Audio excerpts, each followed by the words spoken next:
Hi, and welcome back to the Astroimaging channel. Today's presentation is by Alex McConaughey, and it's the 5 C's of astro images. And right now I'm going to hand it right over to Alex, and he's going to take it. Thank you, Adam, and thank you. Hello, everybody. Let me start out by saying that I'm in over my head here, and I'm not really starting this presentation with an apology. I'm just making a statement about how deep this topic can be. I've been to imaging conferences, Nightfall, the Raw Workshop at PATS, San Jose's Advanced Imaging Conference, Northeast Astro Imaging Conference, other venues. I ask, what makes a good astro image? I've asked some very experienced imagers, and I've asked some novice. I've posted on a couple of forums and on the web, and I've asked the same question. I've Googled and Googled, I've scoured, and I've really scoured dozens of books about imaging, and really, I have found very little devoted to specifically this topic. Now, I can find lots of people showing really good astro imagers, and lots of people saying, oh, that's really great. And I can find even more people describing how to sharpen and how to smooth and noise reduce and adjust the color of an image. But I cannot find a comprehensive, all in one place answer to the question, what makes a good astro image? When I'm looking at my data or looking at a picture I'm processing, I have to ask, how do I know what needs to be done? Let me tell you about Chris Butler, one of my favorite astro speakers. He's an artist in the Southern California, works at Griffith Observatory. Charles Chester Bonestell, you might remember him, was his inspiration. Chris uses a really good background in science, his imagination, and a tremendous artistic talent to make great images like this one here. He makes images of worlds that we've never really visited, and he also tells really great stories. I'm no Chris Butler, so I hope I get this right. He tells a story that goes something like this. A guy walking along, walks into an office, and it's an astro imager. You know, he's just a guy working, and he's an amateur astro imager. He's got displays of pictures he's taken up on his wall. And the guy goes crazy. He says, wow, that's really cool. It's great. Look at that, man. What are these things, man? There's obvious excitement in this guy's voice. The astro imager looks up and he goes, why, that's M82. I took it with my QSI 583 on a Celestron HD11. The seeing was like 6 arc seconds that night, but I managed to use a deconvolution filter and a Richardson-Lucy algorithm, brought that down full width, half max of, and he goes on like that. He proceeds to talk about astro imaging and about the process and the equipment, rather than just really how cool a picture is. You know, I'm finding the same problem when I ask the definition of what a good astro image is. The imagers are really good at describing the technical aspects of what to do to make a good image. How to sharpen, how to balance color, how to reduce star size. But they devote very little time, if any, to telling when to use these techniques, or how to recognize that they are needed. How do you evaluate your astro imagers? What do you want out of it? You've heard the expression, if you don't know where you're going, any road will do. Well, that's great for a happy trek across a meadow, but it does not really produce memorable astro images. When I'm looking at my data or looking at a picture I'm processing, I want to know, how do I know what needs to be done? Now, in this presentation, I'm not looking for an answer to the question of what's the best astro image in the world. There's a lot of things I don't want to know. Ken Crawford has told me, you know, Alex, it's not a competition. It's never really cheered me up, but he's told me that many times. What questions does one ask when deciding whether an astro image is good, and how can this astro image be improved? Let me give you an analogy. I could be asking, who is the most attractive man or woman in the world? After mentioning your spouse, you'd probably start reeling off names of famous movie stars, models, athletes, and all of that. And I'd ask you, and you would answer, I'd ask you why they're attractive to you, and you'd say, wow, she's really built, or I like the way he moves, or the hair's so soft, or he's so tough. Well, that's all valid observations, but they don't really answer what you look for in attractiveness. What are the criteria for judging beauty? Criteria should be things like skin tone, hair, facial shape, body shape. And the standard would be what to look for in regards to that criteria. For instance, anthropologists have found that all over the world, through all the cultures, women are considered attractive who are larger in the hips than they are in the waist. Men, on the other hand, are supposed to be larger at the shoulders than they are at the waist. Now, don't shoot the messenger here, guys. Body shape has to be considered a criteria for beauty and attractiveness. And which way the triangle points determines whether you've passed the judgment or not. Now, I'm looking for similar categories to evaluate astroimages.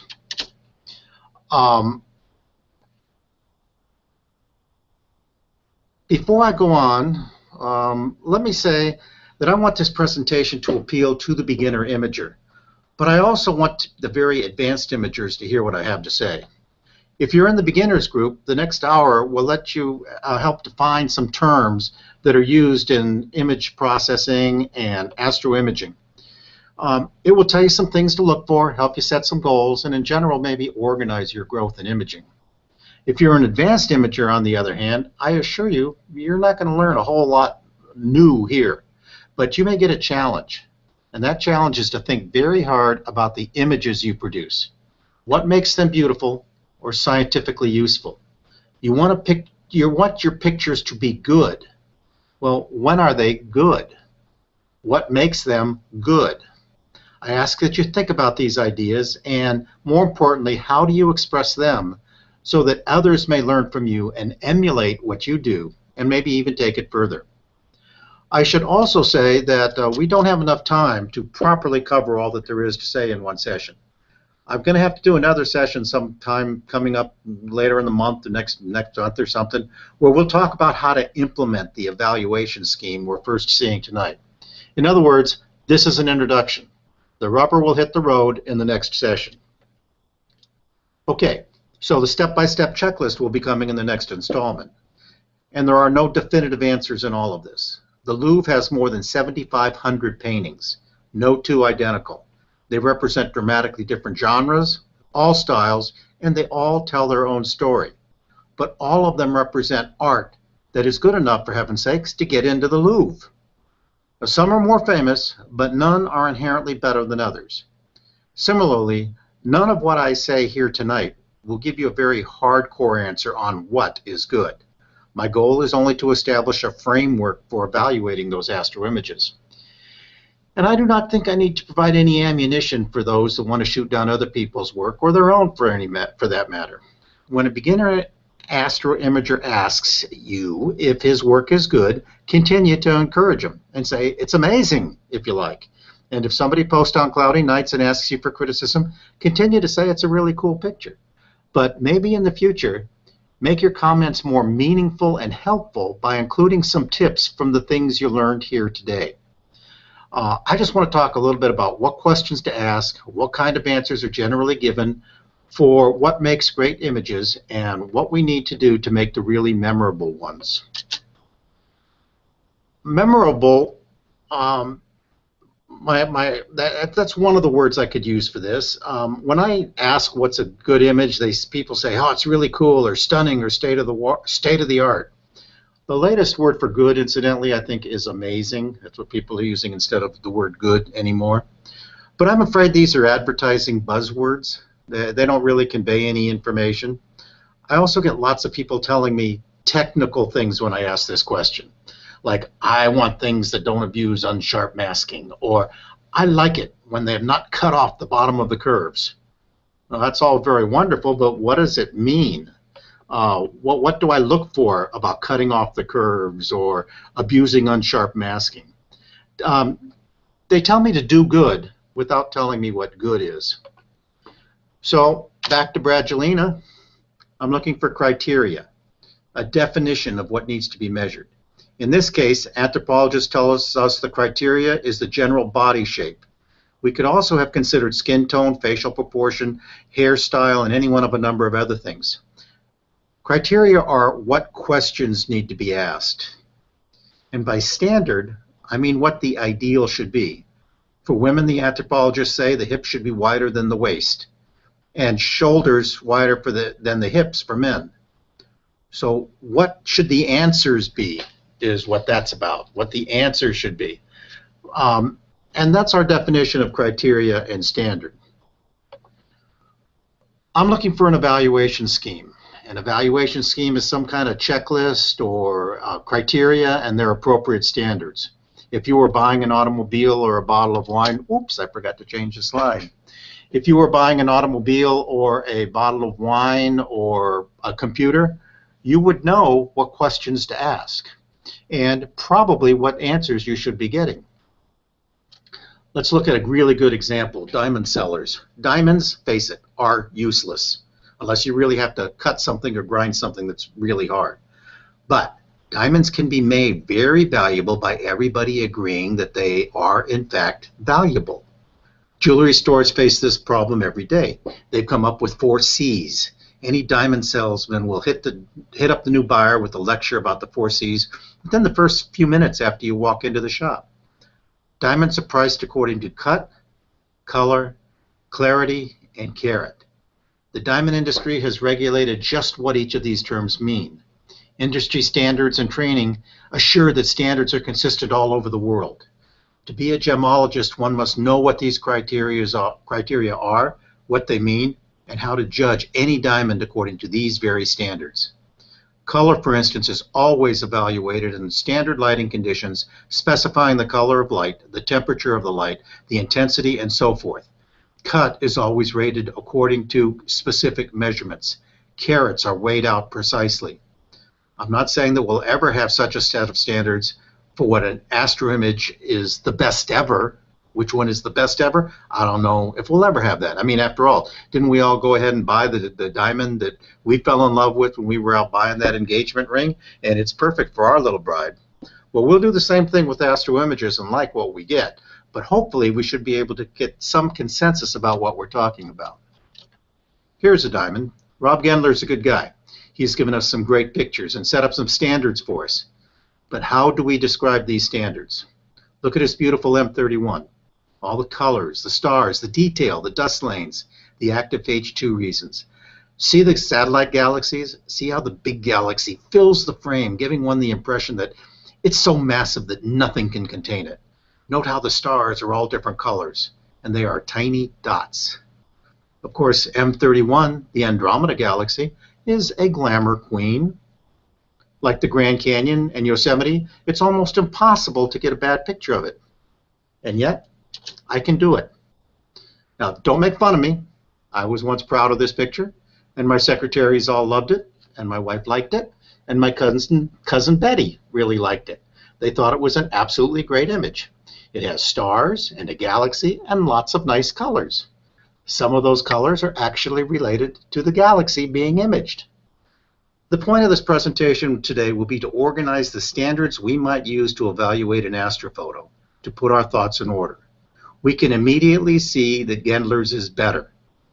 But what criteria and standards describe how Gendler's is better?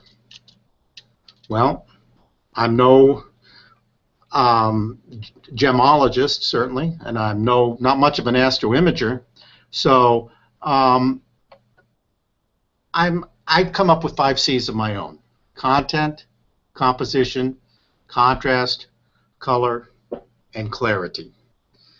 I can't say that these things are all equally important. For instance, we tend to focus on sharpness, focus, and star shape, and these are items all related to clarity.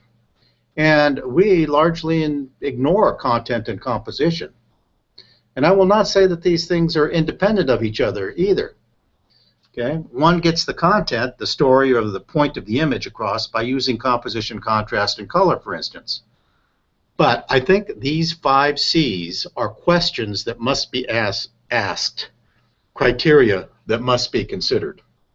Now, Adam, you've probably been out there monitoring if anybody's got any questions or comments yet.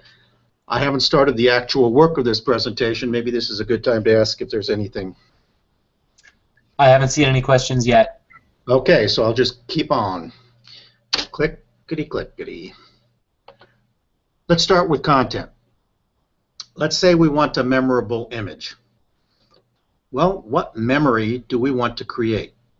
What do we want people to remember? What story is important here? Content is the emotion, aesthetic, piece of science, or whatever it is that I want to bring out in my picture. It's the reason I made the picture. For me, this is a memorable picture.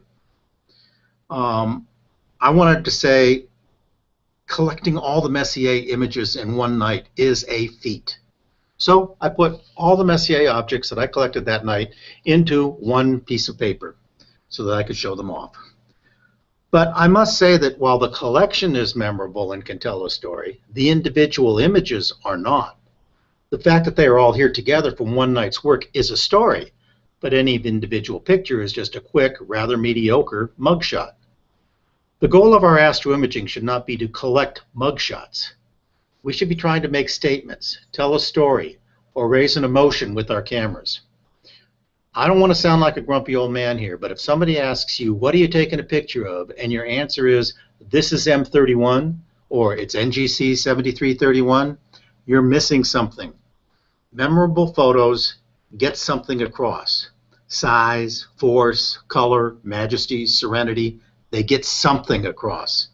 Face it, most of the pictures we can take have already been taken. You don't need to take them. But not all the stories have been told. Two images may have nominally the same content, but they can be dramatically different, conveying an entirely different story, getting a different point across. Here's an astro image by Bob Stevens of stars over a star party. It tells the story that stars are in motion, that we're all part of this planet looking up.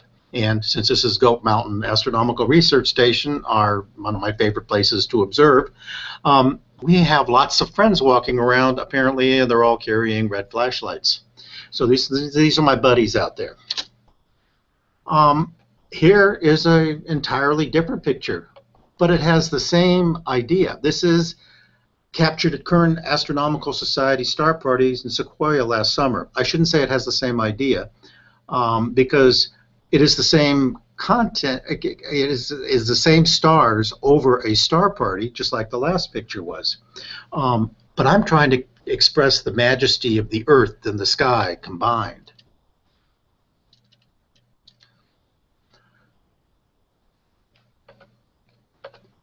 Both photos are, in their simplest forms, nominally the same content, stars over a star party. But the story they tell, the point they're making, their actual content is vastly different.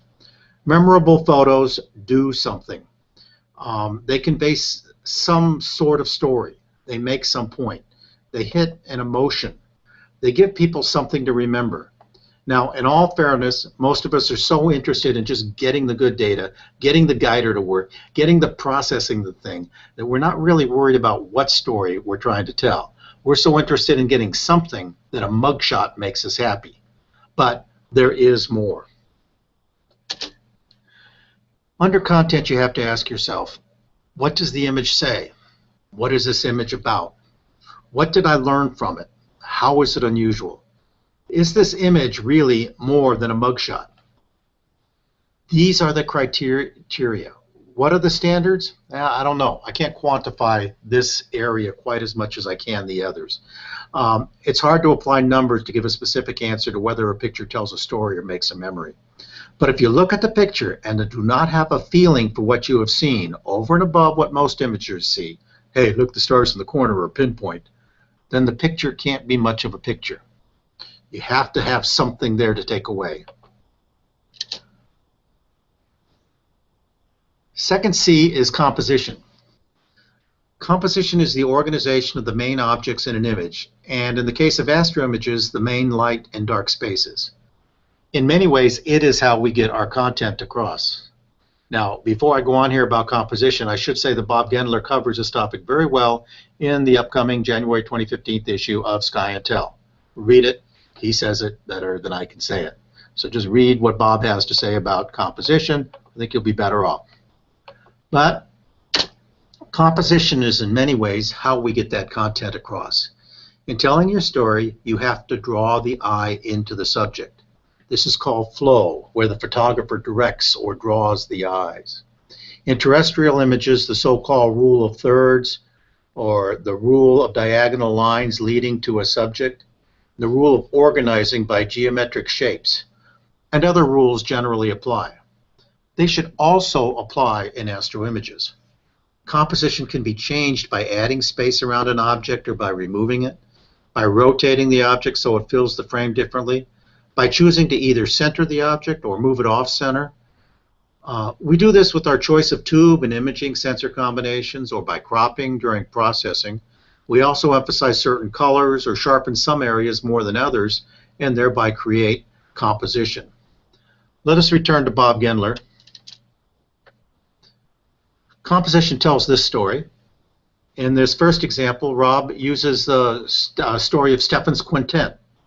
Take a look at it. I see a swarm of small interacting galaxies, little maggots floating around in space. Look at all the little buggers isolated in the vastness of space. Or, if we go to Rob's webpage, we can see that same data cropped into a different composition that says Stephan's quintet is a massive collection of gas and stars churning around and dominating a pretty big chunk of space. They're filling half the frame here. Or, if we go to Alison Wong's webpage, Alison changes the content and the composition of Stephan's quintet, which is right down here. All right, and says he adds NGC 7331 up there, frames it differently, and says that Stephan's quintet is just a relatively insignificant leftovers of minor galaxies. There are a few of many. They're a cluster of provincial villages far from the big city.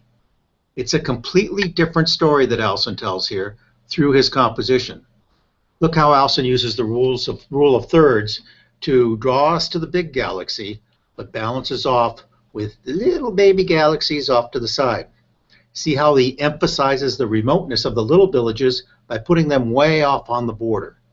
These are all tricks of composition. This is how he's telling his story. And you can also make composition mistakes that detract from telling your story. They bother people. And I have made more than my share of them. In this image, M31 cuts the image across the middle, off balance at that. It's not at all a pleasant effect. And you can see that it leaves a big dark area and pretty much unbalancing everything on top. It's none too attractive. It's neither top nor bottom. It just doesn't work. Compare that, if you will, to Rob Gendler's. It completely fills the frame. There's not enough room for the universe for this monster. Cannot even fit in the frame. It's dominating. It's majestic.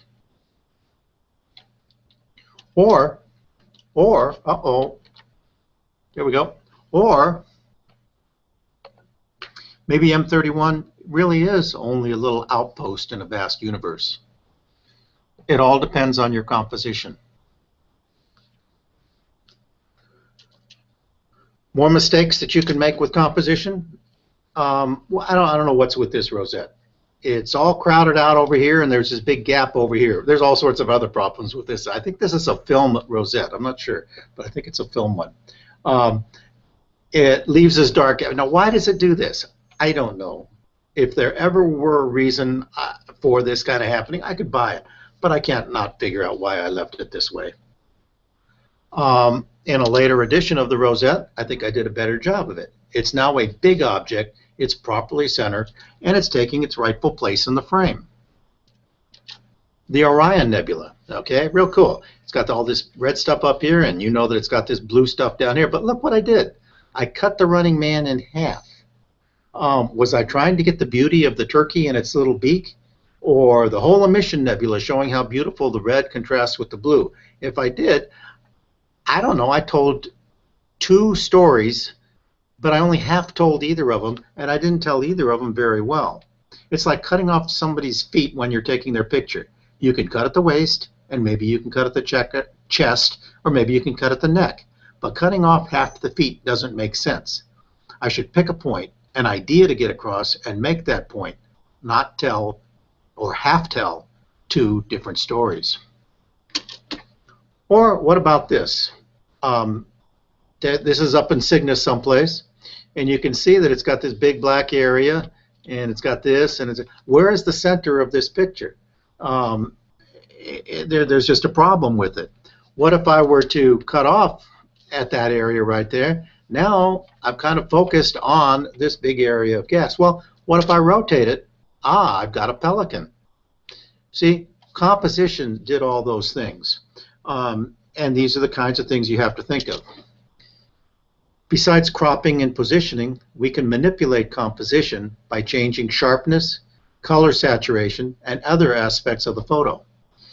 In a later presentation, we can talk about how this is done. But for now, check out this M17, excuse me, which I processed, and then the one that my buddy Al Razzo processed. This is the same data. Al likes to process other people's data. So I did that one, and he says, I can do better. And Al Razzo put that one together. And I think actually he did a better job bringing out the nebulosity and stuff. So here we got mine and Al's picture. Al emphasizes the nebulosity. I tried to emphasize more of the dust clouds and M17 by selective sharpening and darkening. They tend to draw the eye and add a third dimension to the essentially 2D photo. So what happens when you selectively sharpen Al's nebulosity? Well, you still get what I wanted, telling my story, but you get Al's nebulosity in here too. So you can work with these kinds of things. These are elements of composition that ask, where do the eyes go? What's the central draw? Does the space around the subject or lack of space contribute to or detract from the main point that you're trying to make under content? Is any distraction included unnecessarily? Is something cut off inappropriately? Is there balance or purposefully unbalanced items in there? Does the orientation seem natural? Does it support the content choice? Do you see some depth? Is there a three-dimensionality to it? These are all elements of composition. Now I'm going to stop here, Adam. How are we doing on questions? Anybody? There haven't been any questions. There are a lot of viewers out on YouTube, and if you guys have questions, you can type into the Q&A any questions you have, and I'll get them right on to Alex. But as for now, that's it. Okay, let me continue on with, what are we up to, number 3, contrast? Strictly speaking, contrast is the difference between bright and dark areas of the image. Selective sharpening, we saw, was a way to increase local contrast and to change the composition and content. Related concepts to this contrast are dynamic range, tonal resolution, bit depth, and curves. They all deal with how the light varies and how much it varies across a picture. This is from Jerry Rodriguez, this illustration over here, from his book Photoshop for Astrophotographers, which I'd recommend that you pick up if you haven't got a good basis in this kind of stuff yet. The idea is that light can vary from black to white. Black's the absence of white. White is the complete highest intensity of light. Some more of the illustrations from Jerry's work tell us a little bit about dynamic range and tonal resolution. In this particular illustration, the dynamic range is the same because all these blacks are exactly equal. All of these whites over here on the other side are exactly equal. So we go from black all the way to white, and that is our total dynamic range. Down here, we've only got a yes or a no. We've either got, well, actually it would be a yes or a no. We've either got light or we don't have light. That's only a tonal resolution of 2. All right? As we go further on up, we get more and more tonal resolution, more different tones. With a 8-bit processor in there, 8-bit display rather, we can get 256, and it appears to be pretty much continuous. Now, what image processing does is it manipulates that contrast to the tonal resolution of our data to get us what we really want out of the picture. Let's first look at a tool we use to see what data is like. It's called the histogram, and a histogram just barely totals, just totals up the total number for every bit, how many are at that brightness level and how many are at the other brightness levels. If you've got a 1 bit or 2 steps in your tonal resolution, all the light's either going to be down at the very bottom or up at the very top, because that's the only place it can be. Why these little bits are down here, I don't know. It's crazy. It's some kind of craziness here. Anyway, if you've got more bits, you can get more lines, but you notice that they all come in chunks. It's only when you get up into the high tonal resolution here, where you've got 255 different steps, that it looks like the data is pretty well spread all the way across the page. Okay? So that's something we've got to learn. Now, where does that come in useful? That comes in useful because when we first take a picture, this is the image we get. It's basically black with some stars showing up here and there and maybe the central core of a galaxy. So it's all piled way over here towards the black end, and maybe some stuff going on up, and then maybe a few stars all the way up at the top. But you'll notice that there's nothing all the way up at the top here. So see how it's spread out? Our job is to take this data that's all spread up down here and spread it out along the page. We do that by using curves and levels. We have to spread the data out to get our whole dynamic range. I'm not going to show you how to do that today. You probably know a little bit about it already. It's one of the basic operations in image processing. But as an image processor, I can make all the pixels lighter than a given intensity turn white, or values below a certain level turn black. I can do that with what's called a levels command. Or I can take all the darker things and make them relatively lighter while keeping the lighter things about the same relative to each other. And that's generally done with a curve that looks something like this. So that's what we do to manipulate the contrast. Now, with that good background in contrast and what it is, let's go on to Rob Gendler's picture. Remember, he started out with something like this. Everything's piled up down here. And this is what he ended up with. This is what a healthy histogram might look like. See how it's spread along the axis here, from here up to there. It's got lots of stars up at the very top, shining white. It's got a gap down here, and it's got a smooth curve from here to there. What would the other guy do?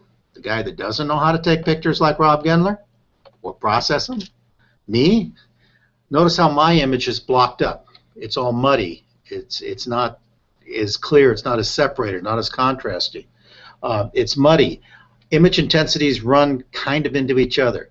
Gendler's has room between 0 and where the hump starts, and on the hill of his histogram. Mine does not, indicating that I've cut off a bunch of data and threw it out. This is called clipping. Notice how Gendler smoothly distributes. Notice how the peak of his data is relatively narrow to mine. Mine drops back off really, then has this this hill here, and then just kind of peters out. Okay, this is one of the many differences between what I do and what Rob Gendler does. You want the values distributed appropriately all the way across the intensity levels. All right, so the C that we're talking about right now, contrast. Ask yourself these questions. Is the background sky a bit brighter than black, and generally a little bit blue? Are the brightest stars saturated in their core? Are the galaxy centers or brightest spots on the nebula a little bit below saturation? Is there a smooth transition between the dimmest shadow and the brightest highlights? Have you used contrast to actually help tell your story? Color is the fourth criteria in my scheme for evaluating an astro image. Color is a curious topic, especially for a thinking astronomer. Just what color are things out in space? We've all looked through the eyepieces into the heavens, and with an exception of some stars and a few other things, there really is not much color out there. Nearly everything is a shade of gray, and usually it's a very dim gray. But that does not stop us from putting color out there. But that is kind of a moot point. After all, what we see is not necessarily what is out there anyway. Let me digress here to remind you about how our computers display an object. Computer monitors make images by displaying different intensity colored dots on the screen. They make color images by making those three different intensities through red, green, and blue dots bunched together on a screen. If your monitor sends out a signal of 255 to the red, 0 to the green, and 0 to the blue, you're going to get a red chunk. If it sends out 0 to all three, you're going to get a black chunk. If it sends out 255s to all three, you're going to get a white chunk. And if there's variations all the way through, and there are, of course, millions more colors in there, depending on how these different numbers work out. To get different colors, it changes the proportion of the color intensity that it's sending out to the red, green, or blue pixel. Our wonderful optic nerves and brains process these tones into their various values, and they tell us what color we think we're seeing. But it's not as simple as all that. I want you to look at these three. See this tannish one here, and this orangey one here, and this brown dot here? Believe it or not, they're all three exactly the same color. It's what we do around that color that makes them look the color that we think they are. If you go check it out, they're all 128 reds, 70 greens, and 20 blues. So no surprises here. Our eyes, we can play tricks with them, and we can do that in our astro images.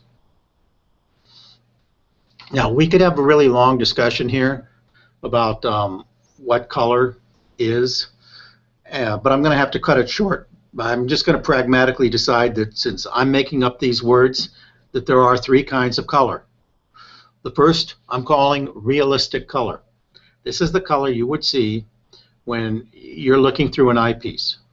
For most of us, looking at most astronomical objects, it would be gray. And were we actually floating through this dust up here as approaching it in the spacecraft, we would actually see none of it anyway. It's just too dim, it's just too faint.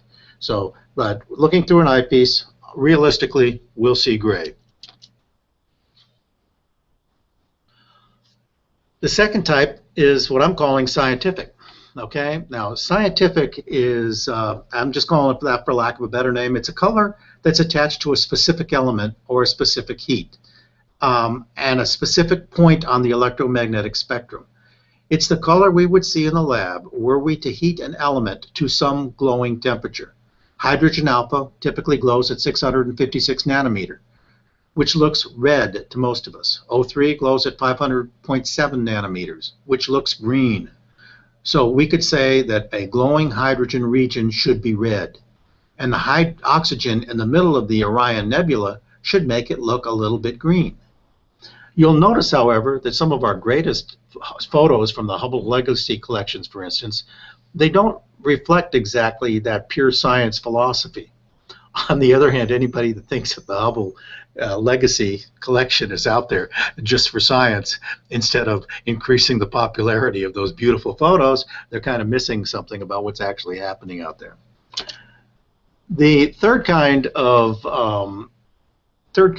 color that I'm calling today is artistic color. With artistic color, the imager is free to assign whatever color looks the nicest, or prettiest, or scariest, or coolest, or moodiest, or whateverest the artist is trying to get across. So you can do what you want with artistic color, and I'll tell you that most of us are in fact using artistic color most of the time when we're doing our deep space photography. For instance, here are a few Ophiuchi. The colors are really fascinating. I've always wanted to take a good picture of this area, never have. But what color really is space? You want to look at a few Jupiters? The interesting thing about this set of Jupiters is that they are all based on the same data. Somebody submitted a set of data to a website and invited imagers to process away, and they all came out with their own version of it. Any difference you see in the colors in these photos are the result not of the data, which all started out identical, but of processing choices made by those who took part in this particular experiment.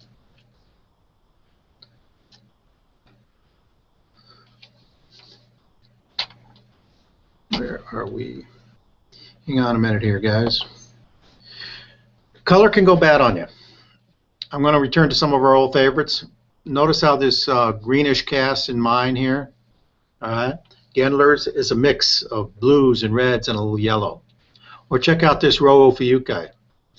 Are we really to believe that this whole area over here has in fact a yellow cache which fades out evenly, regardless of what the stars seem to say, across the frame? Or might we have some light pollution or other thing going on? So check your color. Is the background a neutral blue? Are your G2 stars a neutral white? Are your pictures suffering some kind of gradient caused by local light pollution or local lights or something like that? Another color standard we must apply regards saturation. Here's a couple of, this is my first mosaic I ever did with Pleiades. I just finished it last week. Saturation refers to just how intense these colors are to be. There was a big discussion on cloudy nights the other day in which it was noted that more saturated photos seem to attract the most attention. They show up more as iPods and all that. Many people do not like this trend. It is nevertheless a trend. There is a reason they're showing up out there. So the question might be, do you want your photos to look pleasing or spectacular? There is no answer to this question.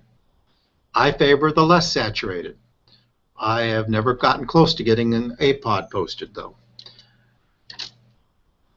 You know, it's hard to tell the difference in saturation when you're looking at my Pleiades because it's all monochromatic blue anyway, most of it. But it's different when you have multicolored objects. Look at Bode's Nebula here. When does something cross from being amazing to being garish? That's one of the decisions you're going to have to make as an astroimager when you're trying to evaluate your images. Now, by the way, color is not at all required in an astroimage. You can have stunning black and white images, as Josh has shown us, and as all the imagers at Hubble will show you, you can choose a whole new palette and make your own artistic and scientific decisions. And your palette of colors need not at all be the scientific palette. You may wish to go straight artistic. You can do whatever you want. The important thing is that you need to decide what point you're making with your colors. Make sure you've not made any color mistakes and that you're getting your point across. Does the color support the content choice? Is the color scientifically accurate? Is the color pleasing? Do the stars have color? Is the background free of gradients? Does the color draw attention to itself or support the photo? Now, clarity, finally, we're at home for most of you. Clarity is the final and in some ways the most important criteria to most imagers. It's the least subject to argument or interpretation and the easiest to check out. We spend an awful lot of time on this. It is certainly the most talked about challenge to the beginner astroimager. And in this category, I'm lumping all the things that make your images sharp, smooth, and accurate. And I've got lots of really good examples of what not to do here. Sharp is in many ways the easiest to judge. Just ask, are the stars small and round? This is Alson Wong's double cluster. Notice how sharp the stars are, even though he actually used a filter to make the stars look bigger in this particular picture, if I'm not mistaken. Let's blow them up a bunch. You'll notice that even at this scale, they are round. Compared that to a poorly focused image from a mount that was not tracking well, mine, and you can see that in this dimension, they're definitely longer than they are in this dimension. So the stars are not round, and they're certainly not pinpoint. Well, you have to ask yourself, are the stars truly points of light? Or are they stretched out a bit? Are they blobby? Are they round, oval, or square? These are errors due to the way the mount tracked. But you can also make errors in processing, especially if you use curves improperly, making the stars bloat, or if you use too much sharpening, leaving dark rings around your stars. This kind of stuff is really not cool. Are the stars equally sharp from one end of your picture to the other? Or are they small in the middle and are blobby out on the edge? Are they just as crisp in the corner as they are in the middle? The point is, and one of the quickest things to check, are your stars small, round, and clean all the way across your image? If they aren't, you haven't made a great astro image yet.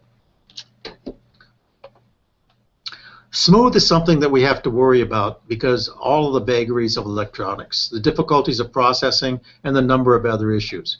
For now, let's just say that we want to avoid graininess, color splotches, and such, the kinds of things that we've got here. We don't want to see the individual dots of light that make up the background or areas of color. We don't want to see the black circles surrounding our stars. My M31 here has all of these problems.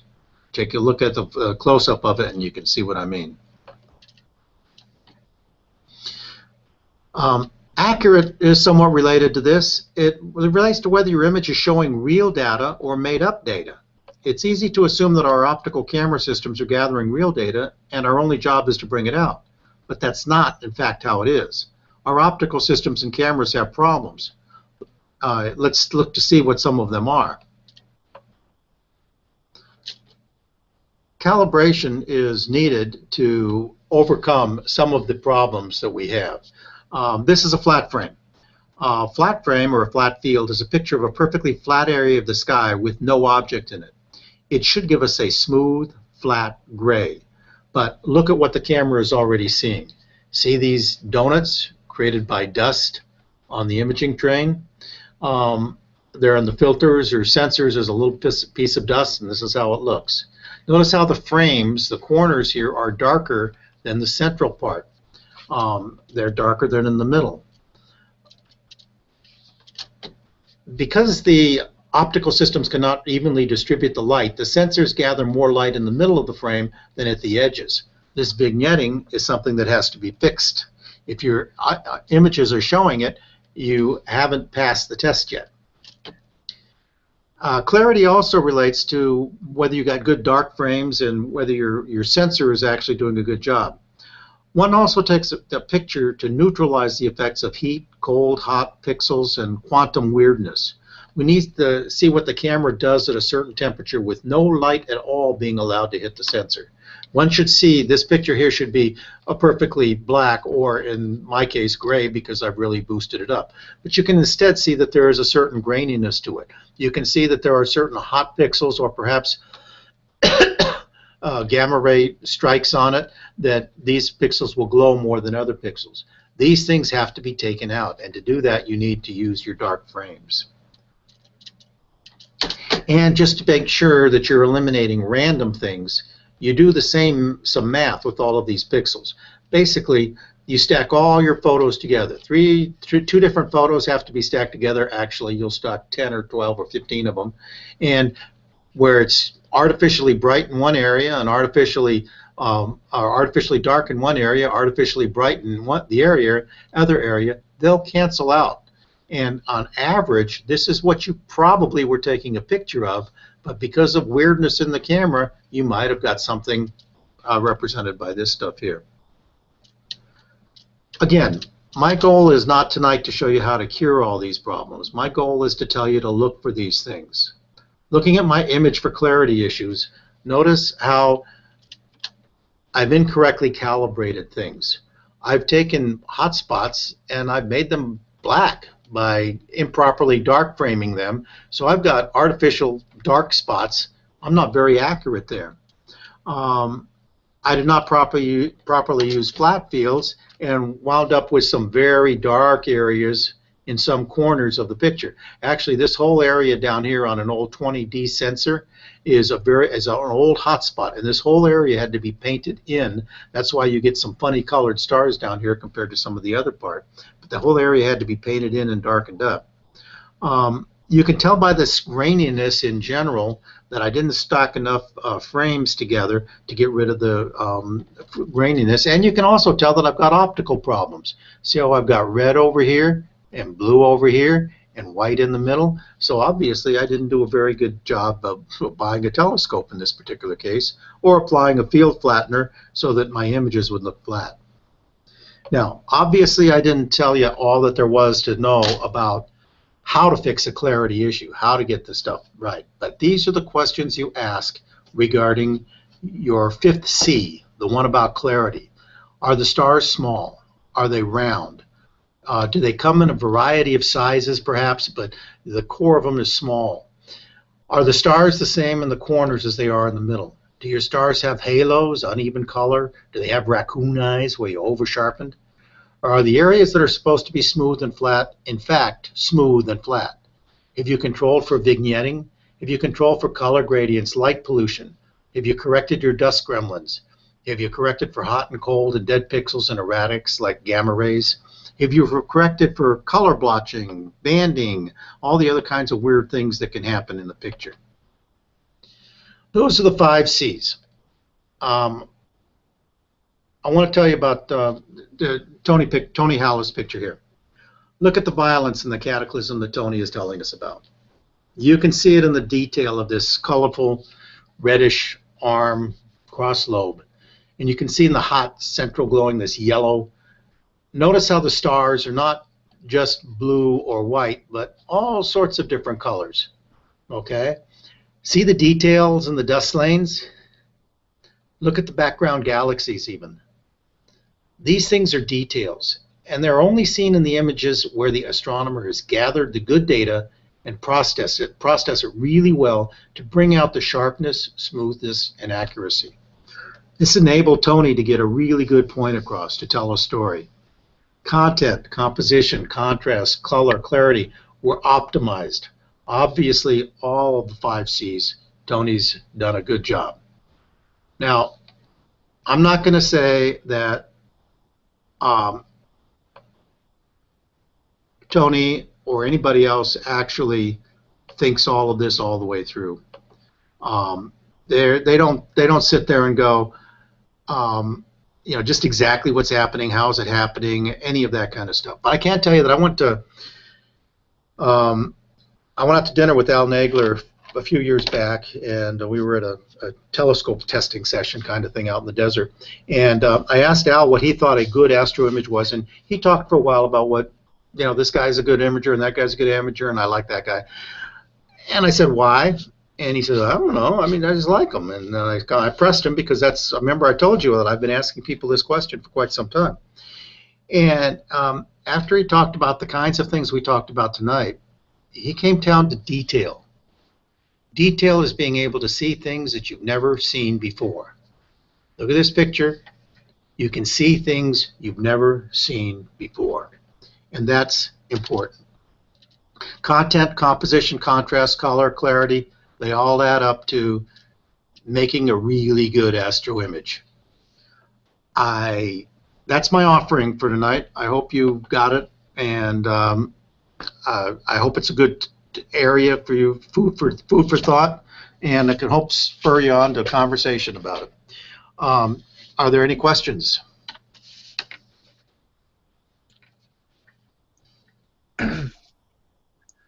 I don't know if anybody else has any questions, but I'll just say that was a great presentation. I thought that was a great way of breaking down really what we look at in our images. I know you mentioned that you were trying to think up something like that. I didn't think you could put it together so well, but it really did cover a lot of the bases. I have notes, and every one of my notes that I wrote down, you kind of came across as you went. So, oh, good. Including composition. I was at rule of thirds. I was going to say, I wonder if he's going to get to the rule of thirds, and you did go right by that and added a couple of others. So, well, I'm glad that was good for you. I did think a lot about this, and even though I originally wrote this thing 100 years ago, I first gave that talk 2009 maybe. It got completely rewritten this week. For one thing, I had a whole lot better images to put in there this time, in some respects. But I was lucky, and I still had my bad ones. Not many people are willing to show off their bad ones like that. So I still had them for you. Did anybody going to change how they image because of what they heard? Can I ask a question? Go right ahead. Actually, two questions, really, Alex. First, first, I'd like to thank you as well. I think that was actually spectacular. I got a bunch of notes there as well. On the saturation point, I have found, I don't know if this is common, if I produce something to put on cloudy nights, I would produce it with less saturation than I would if I was showing my wife and family. They all like them oversaturated, at least the way that people who pick me for regular astronomy do. I don't know if that's a standard or what, but when you show them to outsiders, they do like more saturation than those of us who are actually imaging. I just wondered if you agree with that, or is it just my weird set of relatives? Let me address what I think is the question. You came out a little garbled at times there. But you're saying do you have different saturation levels maybe for different audiences? That's correct. Okay, and the answer is certainly yes. A lot of the people that I've talked to, I've been going to these imaging conferences a lot in my life, and a lot of them say that you save your image of your data to a certain point. You save it, boom, it's saved, and then you ask yourself the question, where is it going next? If it's going to the web, I'm going to sharpen it to this amount, and I'm going to put in this kind of saturation. If it's going to print, I've got to do something different. I've got to put in more saturation, and I have to have a whole lot more pixels. And so yes, what many of the folks that I've heard from, the really good astroimagers say is they've got one file that is the file, but that file doesn't go out anyplace until they figure out where it's going, and then it gets reprocessed. Oh, okay, that's good. Yeah, the second question regarding sorry, not reprocessed, resharpened or resaturated or something like that, resized. Okay, not reprocessed. Okay. Gotcha. Yeah. Just a second question regarding smoothness. When I started, I tended to make everything over smooth, and I'm noticing in the fainter areas now, I like to leave a little bit of noise. It just looks a little more realistic. I don't know if that's correct or not. Okay. First off, I'm no guru. I mean, you've seen my pictures, right? So I'm not passing myself off as, here's the answer. Don't go there. But yeah, there are some people who say that when it's really too smooth, it's not real. That they actually want some of that old graininess that they saw in the old film days. You actually try to get some of that stuff in it. And somebody, Sean, just clicked in with, I like a little noise in my background too.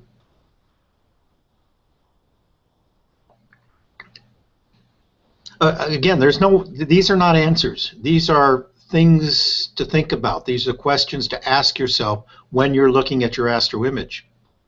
That's all it was meant to be. Yeah, I mean, it may very well be that what you want is really grotesque colors. That's the point you want to make tonight.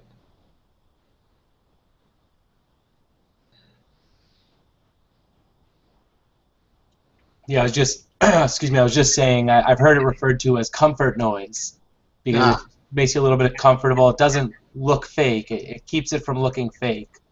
Yeah. And I don't know where I heard that term, but I'm not smart enough to really have control over the ATNR in PixInsight, so I just use Warren Keller's his actions, his process icons, and they've gotten me through a lot, guys. They really have. They're really good, and if you can at all take advantage of those from Warren, do so. But I think that the presets that I see sometimes over denoise my image, and I don't like that. They're too clean, they're too soft after I use it. Now, as soon as I learn how to use the tools properly, I can undo some of that or have more control over it, but I'm just not that good at it yet. So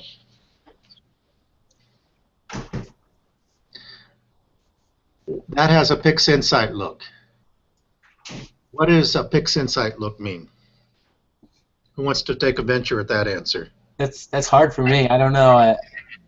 A lot of the PixInsight guys do really good work, so I don't know if it's just a really nice, sharp photo. Hard for me to say. remember who was it? Igor was telling us when he was doing Star Tools about what they call the American style. Oh, Evo, yeah. Is the PixInsight style a very saturated style? Very saturated, probably, yes. Okay. If that's the American style.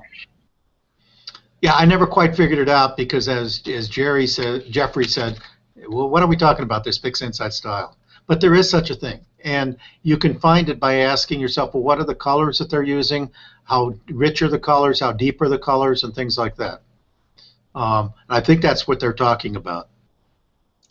Yeah. I think it's recognizing the use of the modules, the tools. People that use PixInsight can immediately recognize when someone slightly overdoes the deconvolution or something. You know what I mean? Yeah, that's a good point.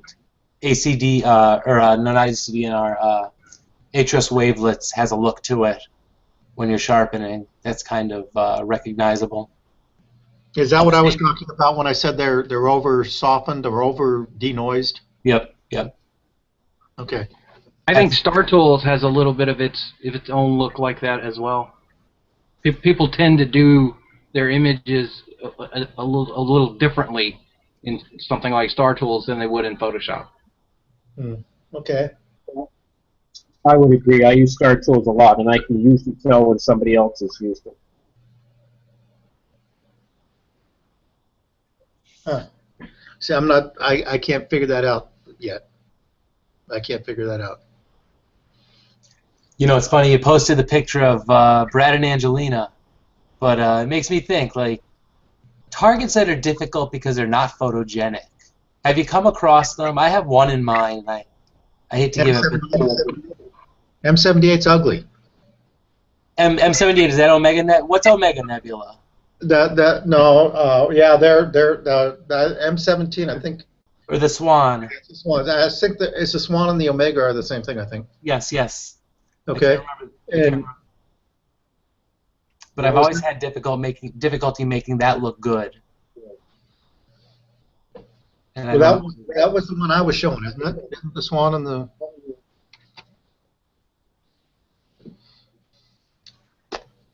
I feel that way about the tadpoles now. I've never gotten a good picture of M78. It just doesn't work for me. Josh, which one was that of yours? 78. It's over by Orion. It's the Reflection Nebula up from the go turn left at Orion. Oh, wait a minute, that means something else. Actually, it is turn left at Orion. Yeah. Go to the belt and go up north a little bit. That's M78. It's just like, why is it here? Well, why did Messier make me take this picture? I said I feel that way about the tadpoles now, and it's because the nebulosity in the middle of the image is pretty flat, and I struggle with images where there's a lot of sort of somewhat flat nebulosity in it. I like to see a lot of kind of change in structure throughout the gas, and if you just do a handful of level stretches on it, it almost comes up as this like static flat gas with, there's a couple interesting targets or parts inside of it, but it's go home and put call it up right now, and when we leave here, and put some Photoshop selective sharpening on it. Well, I think the tadpoles came out nice, and the dark dust line did, but I don't know, I don't love it compared to what I thought I was going to think about it. I'm actually kind of noticing that because I'm processing the same one now. I have H alpha on it, no 03 yet, and the center of it is kind of flat, and I don't know if it's just the like the very center where you would expect there to be a little bit of depth, that kind of dark cloud in the center, and it's hard to give it that depth you want. There are other objects where like the dust just kind of feels like it's spilling out at you, like giving it that depth. Well, that's how when I went over and started doing the California Nebula right after that, it was just all wispy and gassy and really nice and easy to bring out this cool kind of diffuse looking nebula, but the tadpoles the tadpoles themselves look cool and they stand out really well to high resolution sharpening, but the part of the gas that they're sitting on top of just doesn't have a lot of range in it. I don't know if it's just because it's so strong in there or what it is, but I don't know. I don't like the target nearly as much as I thought I was going to starting off, getting a lot of data from it. Yeah, Jeffrey, the Cocoon Nebula, because of all of the stars, which made it difficult to process. And I've had that. You can look at my photo, and my stars blew up. I actually had bad wind on the night that I was shooting it, but yeah, there's just a ton of stars up there. It just fills everything.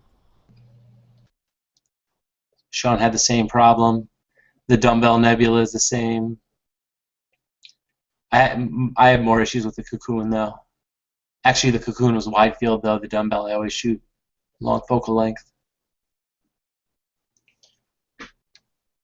Hey guys, this is Eric. Can you hear me? Yes. Very nice presentation. I would say it was not just for the novice. There are a few things that I guess I knew and really hadn't seen put to words. So good presentation.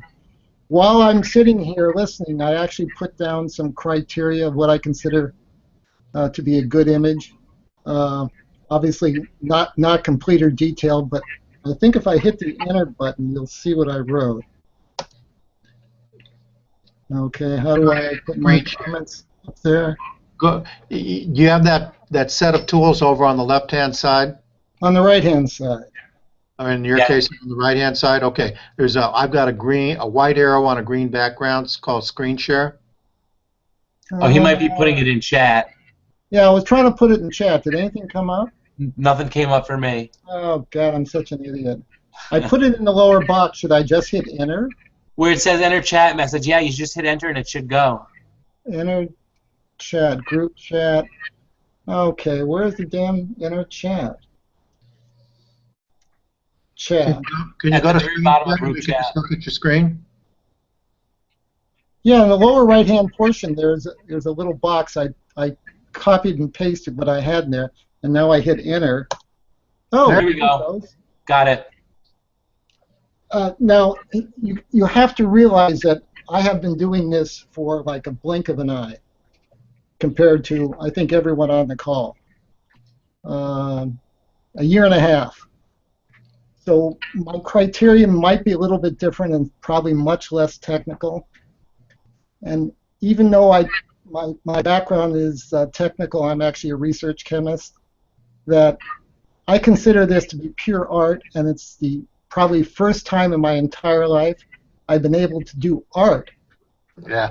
Even without being able to draw a circle or a face or anything else like it. So this is really a cool thing for me. But those are kind of my criteria. A little technical, but mostly art. Eric, do you mind if I look at those and just this is art, not science for me? Okay, that's a statement, and that's good, and it should be there. It has to appeal to my eye. That is a statement that says Bradgelina are pretty. Okay. Appeal to my eye. It doesn't tell you what appeal means. You know, and that's actually an excellent point, because when I get to the end of my processing, I'm looking for something that I could say, you know, that I like the way that looks, and if I don't like the way it looks, then I go back and I do it again. Okay, but what I was trying to do, I'm not criticizing you. I'm trying to once again emphasize what I tried to say in my presentation. That let me ask you this, Eric. If you were helping somebody become an astroimager and they say, do you like my image? You can say, it has an appeal to my eye, or it doesn't have an appeal to my eye. What would the beginning imager, what would your student say? What would he do? Well, you know what you see my number 3 and 4 things, right? Yeah. Now those are back to the criteria and the standards. You know, like round stars. Obviously, what does that have? That's my 5th C. Focus, obviously, my 5th C. Histogram. What was we in 3 or 4? Yeah. Fine detail, but you know. So yeah, that's what I'm saying. But guys, the whole point of my presentation, and I don't mean to overbeat this, but it's when somebody's asking, when we're asking ourselves about our own work. or when somebody else has asked us and we want to help them, we have to make sure that we know something we can refer to. Don't just say your car has to go better. Say your car needs better mileage. You know what I mean? That kind of thing. But anyway, Eric, yeah, your list fits right in with what I said today. Just reorganize it a little bit here and there, and it would be mine. And there, like I said, my list is. I mean, I had to have 5 Cs because I thought of the 4 Cs of the diamonds. That's all. That's the only reason I have 5 Cs. No, that was very well done. I mean, it was really cool. Okay. I might have missed a little bit something. I'll mute my mic in just a moment. Did you mention the more data comment?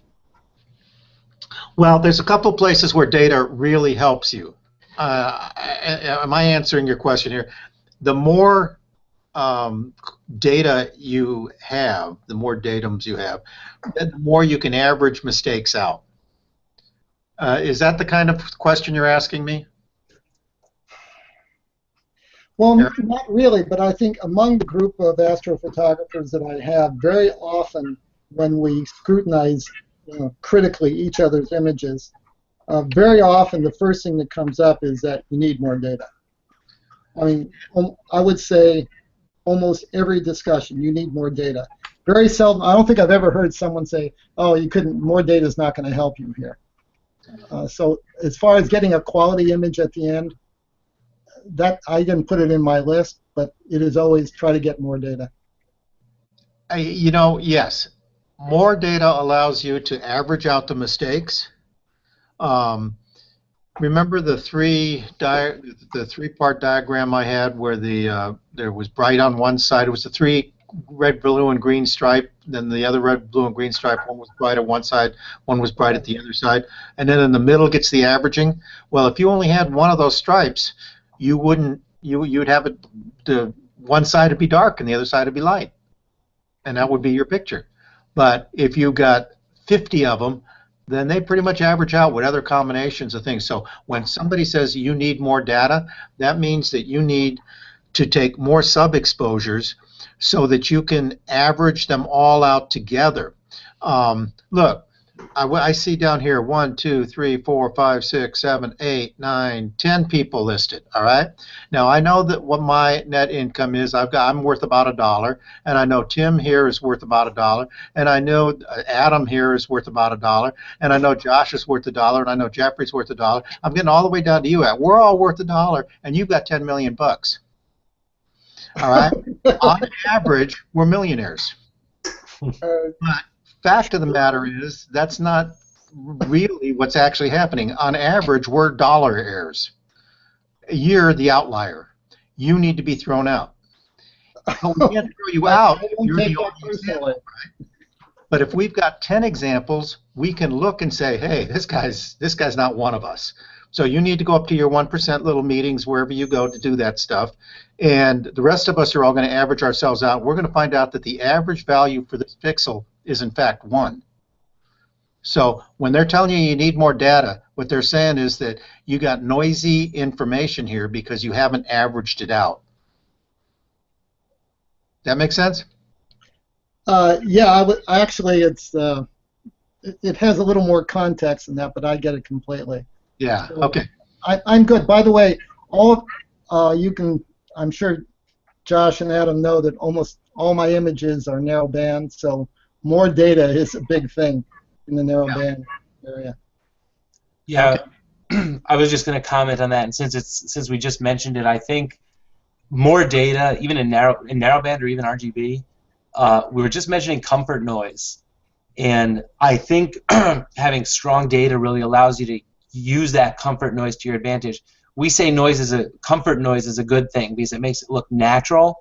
Well, that's only if you have completely saturated the noise with data so that you're well beyond the noise, and what remains is just just like it would be with film, that noise that's appealing, not really noise as much as just a little bit of granulation.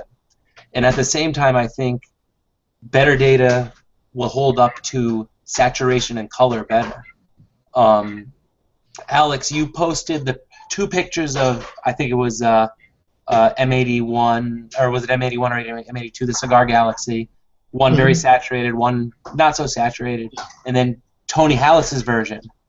And at the time I was thinking, somewhere in between Alex's two pictures, I'd probably be pretty happy.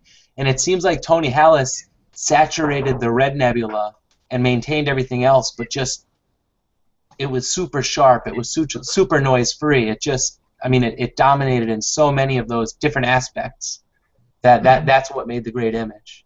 Yeah, and you know what? Nobody had ever seen that red stuff coming off the side until Tony took that picture.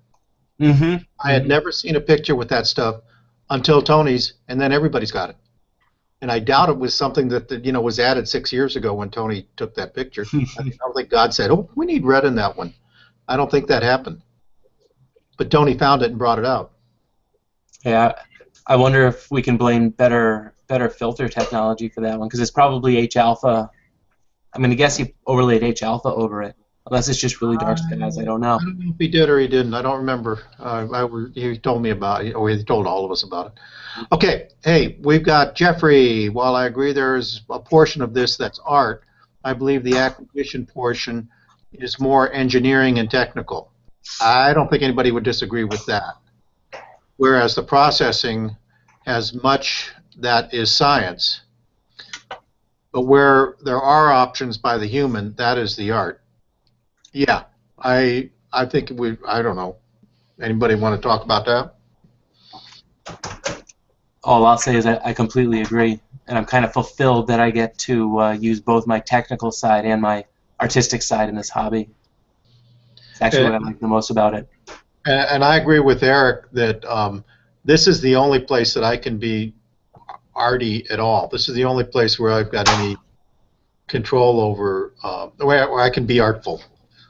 Everything else I do in life is kind of klutzy. So anyway, Eric is going back to the data discussion, and is more data it makes it able to get more depth to an issue specifically in regard to with nebulosity. There's two issues involved. One is you have to make sure, as Adam says, the signal that you want, the nebulosity, is up above the background. If you've taken a very quick exposure, it's really not going to have much of a chance to get up above the background noise. It might get up above the background of space, the actual universe out there, but it's not going to get up above the noise of the camera. So you have to take long enough exposures in order to make that happen. And if you don't do that, every time you try to stretch something, you're going to be stretching that noise up also. So noise is ugly. We do everything we can to get rid of noise. The other kind is where there are random errors of various sorts, and you need lots of. Remember when we went through the example of for Eric about each of these guys is worth $1 except for Eric who's worth 10 million. So if you don't have enough samples of something, you don't know what the real value is trending towards. Remember, all our data comes in a bell curve, where the real data is probably where the bell curve peaks, and maybe a statistical standard deviation on either side of where that bell curve peaks is the representation of the real data, so we want to throw out the rest of it. If you don't have enough exposures, you don't have enough samples to get good estimates from. When you take those two kinds of problems and you put them together, both of them say you need more exposures. You need longer exposures for each sub, and you need more subs. And when you do that, then you can start using all sorts of tools statistically to throw out bad data and combine good data. And so everything's cleaner. When everything's cleaner, it can be stretched more. When it can be stretched more, you can stretch the nebulosity up more and keep the noise back down there. And when you've done that, you get what Sean calls the more data allows you to better separate the faint nebulosity from the background. Longer exposures make a big difference. I guess he just said that same stuff. So Eric, when you asked, is more data a key in getting depth to an image? Yeah. You can just do more because you can separate, you can get more contrast if you're using the 5 C's analogy that I just talked about. Okay? Okay?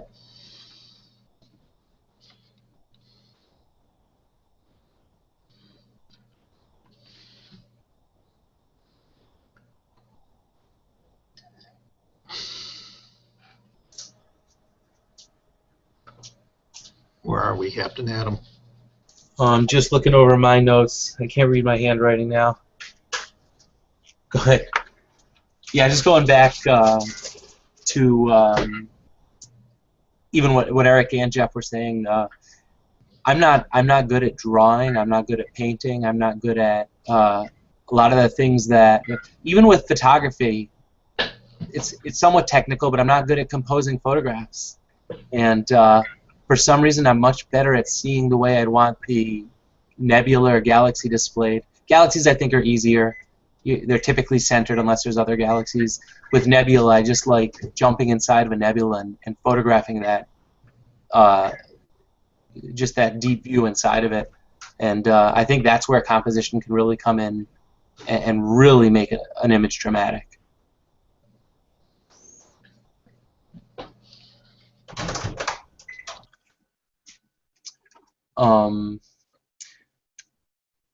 I don't know if anybody else has any questions. Feel free to ask away. There's nothing out. Oh, here, you got one congratulations or one nice job, Alex, from outside. And not only do we know what makes a good astrophoto, we know what makes a great presentation. Bravo. I agree, Alex. That was a great presentation. That was, I laughed out loud over and over a few times. So really was a good one. I've muted my microphone.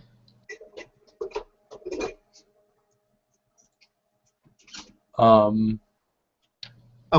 I think we've talked what we've got to talk about here.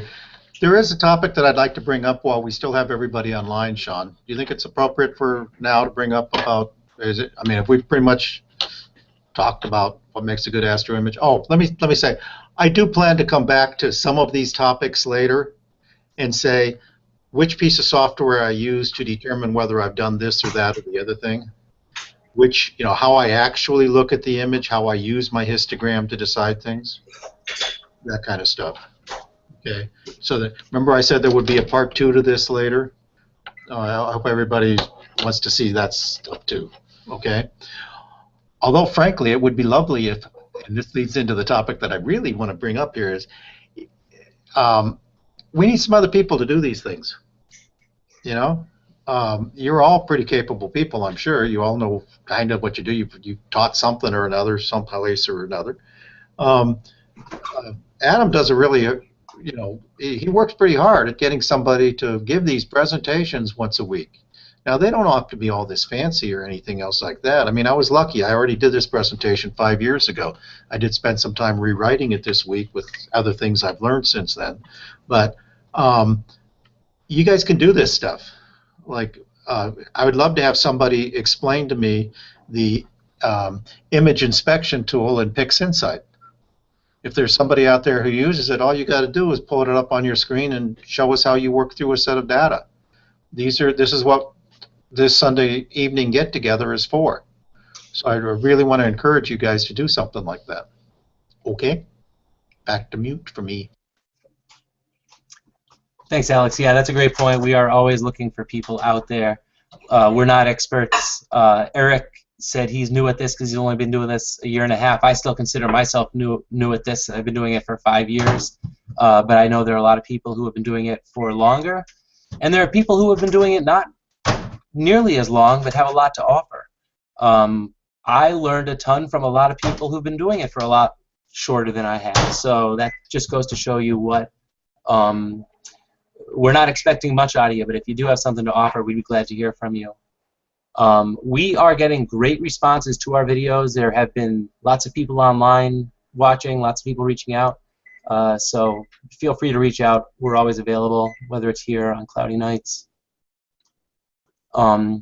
Before I stop the broadcast, does anybody have anything else to share before we we kick off the 13 YouTube viewers that are now on.